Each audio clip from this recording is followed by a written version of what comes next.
सबसे बड़ा पुण्य और सबसे बड़ा पाप। जब माता पार्वती ने भगवान शिव से सबसे बड़ा पुण्य और पाप के बारे में पूछा, तो शिव ने संस्कृत के एक श्लोक के साथ उत्तर दिया, नास्ति सत्यत परो नानुरतात् पाटन परम, अर्थात मनुष्य का सबसे बड़ा गुण आदरणीय और सदा सच्चा रहना है, जबकि सबसे बड़ा पाप बेईमानी करना या ऐसे कृत्य का समर्थन करना है। एक व्यक्ति को हमेशा ऐसे कार्यों में लिप्त होना चाहिए जो ईमानदार और सच्चे हों और उनके होने की धार्मिकता को नुकसान न पहुंचाएं। शक्ति ही सफलता में बाधक है। जब माता पार्वती ने भगवान शिव से पूछा कि मनुष्य अपने कार्यों में असफल क्यों होता है, तो भगवान शिव ने बताया कि आसक्ति ही सभी समस्याओं का मूल कारण है। आसक्ति और प्रेम ठहराव की ओर ले जाता है और सफलता में बाधा डालता है। जब आप दुनिया के सभी मोह और प्रलोभनों से मुक्त हो जाते हैं, तो ऐसा कुछ भी नहीं है जो आपके जीवन में सफलता प्राप्त करने से रोक सके। अलग होने का एकमात्र तरीका है कि आप अपने मन को प्रशिक्षित करें और इसे इस मानव रूप की अस्थायिता को समझें। अपने कार्यों को बुद्धिमानी से चुनें। शिव ने पार्वती से कहा कि लोगों को कभी भी किसी भी प्रकार की कार्रवाई में लिप्त या संबद्ध नहीं होना चाहिए जिसमें शब्दों, कार्यों और विचारों या मन के माध्यम से पाप शामिल हो।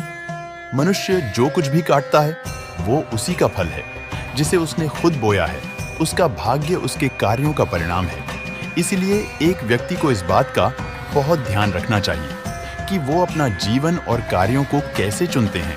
अवांछित इच्छाएं मनुष्य को आत्मविनाशकारी बना सकती हैं। जब माता पार्वती ने भगवान शिव से पूछा कि मनुष्य को आत्मविनाशकारी क्या बनाता है, तो भगवान शिव सबसे महत्वपूर्ण शिक्षा देते हैं कि जीवन में कभी भी किसी भी चीज के प्रति आसक्त नहीं होना चाहिए। ज्यादा इच्छा न करें, क्योंकि इच्छाएं जुनून की ओर ले जाती हैं और जुनून अंततः आत्मविनाश का कारण बन सकता है।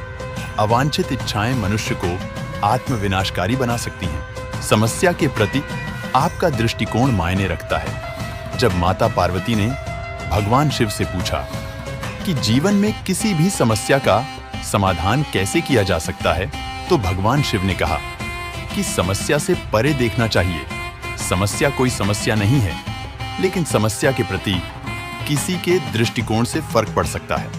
हमें अपने दिमाग को समस्या के समाधान के बारे में सोचने के लिए पर्याप्त समय देना चाहिए और सभी पहलुओं से स्थिति को समझना चाहिए। इसीलिए शांत रहें और समझ से समस्याओं को दूर करें। अहंकार बुद्धि को नष्ट कर देता है। जब माता पार्वती ने भगवान शिव से पूछा कि वो क्या है जो मानव बुद्धि को नष्ट कर देता है, तो भगवान शिव ने बताया कि अहंकार मानस बुद्धि को नष्ट कर देता है। बहुत अधिक अहंकार आपको जिद्दी बनाता है, और जब आप जिद्दी होते हैं तो आप दूसरे लोगों की नहीं सुनते हैं या उनकी सलाह लें वो लोग जो आपसे बेहतर जानते हैं और शायद अधिक अनुभवी हैं।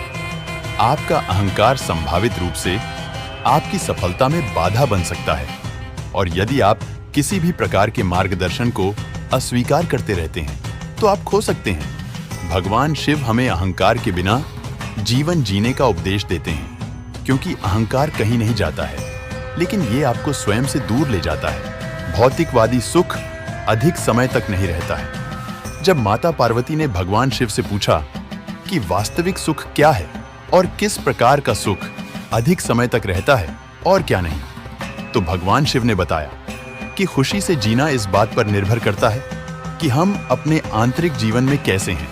हमारे विचार, भावनाएं, विश्वास और इच्छाएं आध्यात्मिक आयाम होने का अर्थ है आंतरिक शांति की अनुभूति, मन की शांति और हृदय में शांति।